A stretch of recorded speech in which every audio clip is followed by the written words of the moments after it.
So you're quickly realizing that we are not in the regular studio. Where are we, you may ask? We are at my childhood home in my sister's bedroom. Yes, we had to come to this side of town to film a project this weekend. So we decided to stay with my mom, and this was the biggest space possible to record the podcast. So here we are. Do with that information what you will. Enjoy. Hello, everyone, and welcome back to another Movie Nights movie review. Today, we're going to be talking about Spider-Man Across the Spider-Verse, the sequel to the 2018 hit film Spider-Man Into the Spider-Verse. And spoilers, by the way, this is going to be a full spoiler review. If you have not seen the movie yet, please go watch the movie, then come back and watch this video. Let's dive right into this. Wow, the movie is miraculously good. Fantastic. It's incredible. Unbelievable. And, kind of just jumping into it right away, the prologue with Gwen and kind of her backstory on her world. Not only was it written exceptionally well, not only was it voice acted exceptionally well, the animation in her world. Kind of like watercolor effect. Oh my God. And like they would change up how it looked each shot and reverse shot, but it wasn't jarring. It felt perfectly natural with the feeling and tone of the scene. Based on the emotion the characters were expressing. Some of the best animation I've ever seen, just from the opening prologue, even though I couldn't really hear it, which I've heard was a common problem. Yeah, I saw that too. Even the directors were tweeting about some of the audio issues. Yeah. But, which jumps right into us going back into the universe with Miles. And where he's been at, the funny relationship with his parents, even trying to be Spider-Man at the same time. Yeah. All of that storytelling still sound, that family dynamic still incredible. You get into incredible speeches from both his father when Miles isn't there and his mother when they speak to each other out on that balcony. Yeah. And, when Gwen kind of makes her way back into the universe. We also got some Spider-Man 2099 out of Gwen's universe. Yes, and a Renaissance vulture. Yes. Adreno Tumino, I found out his name was. It was Jorma Chacon from Lonely Island. Oh, no way. Yeah, he voices that one, and he voices the 67 Spider-Man. Oh, that's cool. Yeah. That's awesome. Yeah, no, that was really great. And so, we got a lot of good stuff there. And then, of course, hijinks happens when Miles follows Gwen into that portal into where all the Spider-Verse people are. But also before that, we get introduced to the Spot, the lead villain of the film, who we find out was the guy who got hit with the bagel from Spider-Verse, which is amazing. What a villain origin story. Yes, absolutely. Well, and he's also the one responsible, as it's revealed, that the spider that bit Miles was from another universe, which obviously if you're watching a spoiler review, you know, I don't know why I felt the need to say that. Yes, but we find that out later. And that was a huge reveal in the movie, is that Miles was never supposed to become Spider-Man. It was just supposed to be that Peter Parker, but that spider got transported into his universe and bit him, which led to the events. Like, he's an anomaly that Spider-Man 2099 tells him. Like, you are the anomaly. And we also, in this film, learn about canon events, which... First of all, they're really cool. Love that they called it that. Yeah. And secondly, it's something that we've seen in time travel stuff before. I'm a big Doctor Who fan, and what they have, what we call fixed points in time, or and even in What If, they called them something. Yeah, because they called them in Loki as well. Yeah. Why can't I think of the name? But like incursions. No, incursions when they collide. It was with not Rachel dying, but or was it Rachel for the Doctor Strange episode? Yeah. And the Ancient One keeps saying no, this is and says, I forget what they called it. I can't remember either. But it was it's going to happen. Yeah. Regardless. Yeah. And they do a great job of explaining the multiverse through that web, and I think web.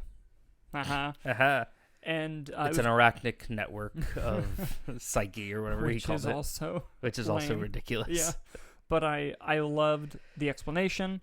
I love a lot of the surprises we got in the movie. We got a look at live action Prowler, which was awesome. Amazing, played by Donald Glover, who played Aaron Davis before he was Prowler in Spider-Man Homecoming. Although I don't know if it's that MCU version of Prowler that's there, but if it is, that's pretty cool. See, I was thinking about it too because of other live action cameos that occur. I feel like because you do get, obviously, those brief glimpses of Andrew Garfield and Tobey Maguire, but it's no new scenes. It's just footage, archive footage, which makes me think they're saving Tom Holland for the second part of it. Maybe there's like a fight or whatever be it. But I think that might lead him to finding like maybe they have an extended interaction. He goes and finds like a Miles in his universe and is like, "What? Do I have that?" Be cool. Which leads to Prowler. Oh yes, yeah, but that's awesome. But yeah, those surprises were great. I liked Mysterio in that scene too, which is probably from Spider-Ham's universe. Yeah. Oh my God, who was the car? What was the car's name? Oh, Peter Parked car. Yes. Amazing. I really liked Spider-Man India as well. Yes. I really liked his really, sequence. really I liked his character. world too a yeah, lot. that was really great. And that was the guy from Deadpool, the cab driver. Yes, they did a great job with that.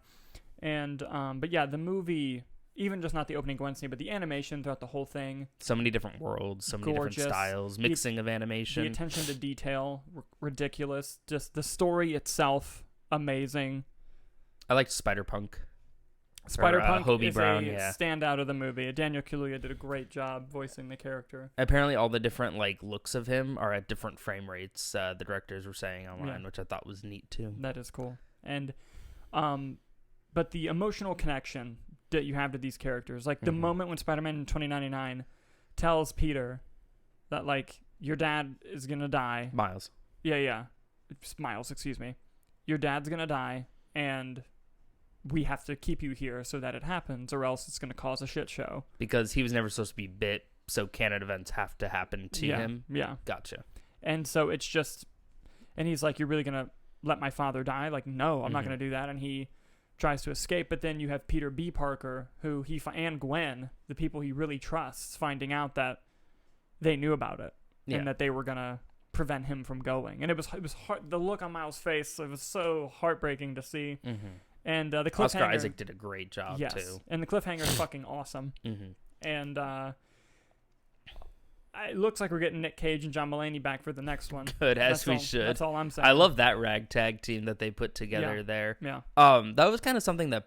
It didn't bother me, but I was honestly more impressed there weren't more Spider-Man that went out against 2099, but also he seems like a pretty strong leader, so I can see why.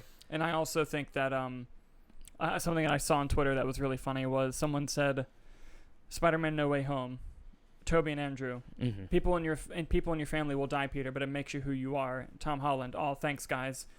And then it went to Across the Spider-Verse. "People in your life are gonna die, Miles, but you have to accept that, Miles. Fuck you guys." Tom Holland was just like, "Whoops, that be it." Yeah, and I agree with you, though. I think they're going to save Tom Holland for the third film, and there's going to be like a really profound moment where he shares with Miles what the other Spider-Man shared with him, and I feel like that's going to be really great. Or he just swings by and is just a 2-second cameo. Yeah. One of the two. Yeah. But they did do the Venom universe as well with we got to see Chen. Mrs. Chen. That was fun. I enjoyed that very much. And it was so funny that she was just so unfazed. Yeah. And he's like, does this happen a lot? Yeah.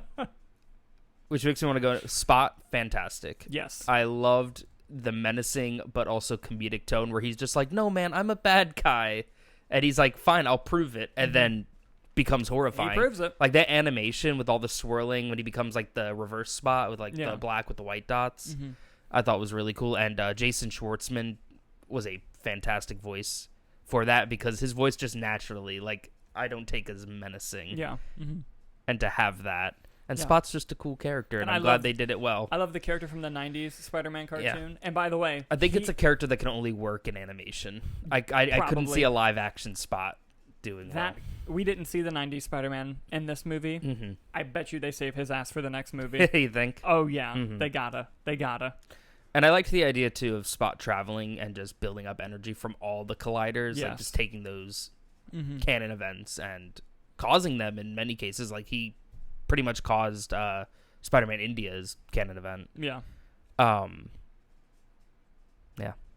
No, but I mean, it was a fantastic movie all around. Do you think they keep Oscar Isaac as do you think Oscar Isaac's going to become more of a bad guy? 2099, or do you think probably more of an antagonist? Yeah. But what I'm wondering is, will we get the payoff to will his father die or not in the first act of the next movie, or is that going to be the whole movie? Oh, like leading up to it? Yeah. Yeah. That's what I'm curious about. I mean, I'm curious to see, too, the dynamic of, like, Prowler Miles and Spider-Man Miles. Like, I think that's a really cool take on it as well. And people were kind of pointing out just little details about that. Like, he wears Nike Airs instead of Jordans. Yeah. And I'd have to listen to it again, but someone said he had more of a Spanish accent. He does. Because he was raised by his just his mother. Yeah. Which I thought was a neat take as well. I knew something was kind of off when he first got to it. I'm like, this looks different, but I thought they were just trying to go with like a depressing mood, so like things change, which I thought was cool. Yeah. Overall, though, fantastic. I hope they stick the landing with a third, and I have no reason to believe that they won't. Yeah. And also, speaking of details people are pointing out, when Spot creates the spider in the universe it was supposed to be in, it was going to bite the Miles of that universe. Yeah, because in the cartoon, it's the Miles with the braids. Yeah, so that was cool, too. Mm-hmm. But yeah, there's so many movies to watch this weekend and just out in general, but I'm going to try to watch this again. I really, really... I think it's better than the first movie. And it's such a movie that needs so much, like, there's so much attention to detail that you just need to keep taking it in and finding all those new little details in it. Yeah, and I'm glad it's making money. So much more money. Yes, I'm glad. And that'll do it for our spoiler review of Spider-Man Across the Spider-Verse. What did you guys think? We have less than a year before the third one. I'm excited. Yes, very excited. Let us know what you thought in the comments below, and we'll see you on the next review.